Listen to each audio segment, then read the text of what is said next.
Constant Mutamba devient de plus en plus populaire en République démocratique du Congo. Qui est-il réellement?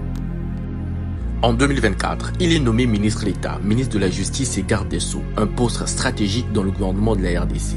Cela lui a donné une plateforme pour mettre en avant ses idées et prendre des décisions importantes sur des questions sensibles, comme la corruption, la peine de mort et les réformes judiciaires.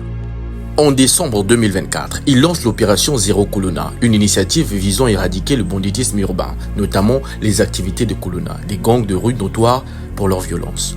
Dans le cadre de cette opération, Mutamba a déclaré que les criminels reconnus coupables de crimes graves seraient condamnés à mort et que ces sentences seraient exécutées, marquant ainsi une application stricte de la peine capitale pour dissuader les activités criminelles.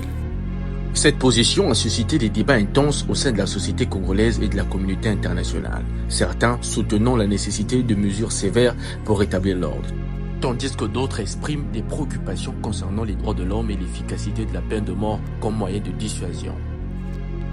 Des procès majeurs, tels que ceux impliquant des chefs de la rébellion M23, ont été organisés sous son mandat. Ces affaires ont capté l'attention nationale et internationale, renforçant son image d'homme d'État actif contre la lutte des crimes graves. Nous allons devoir ouvrir d'autres procès publics pour que cela serve de leçon à tous ceux qui décident de trahir la République. Donc, son implication dans des événements personnels, comme la tentative d'empoisonnement en 2024, a également contribué à son exposition médiatique. Cet incident l'a présenté comme une figure combattante dans un contexte politique parfois hostile. Constant Mutamba sait également utiliser les médias et les réseaux sociaux pour communiquer sur ses actions, renforcer son image et toucher un large public, en particulier les jeunes.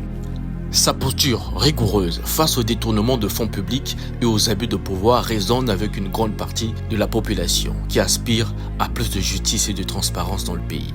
Sa montée en popularité reflète ainsi un mélange de son rôle stratégique, de ses décisions audacieuses et de sa capacité à attirer l'attention médiatique dans un contexte où la justice reste une priorité pour les Congolais. Donc il y a des sanctions sévères qui sont destinées à décourager le banditisme. Donc l'idée pour moi d'ailleurs, c'est d'étendre la peine de mort même à ceux qui détournent les deniers publics.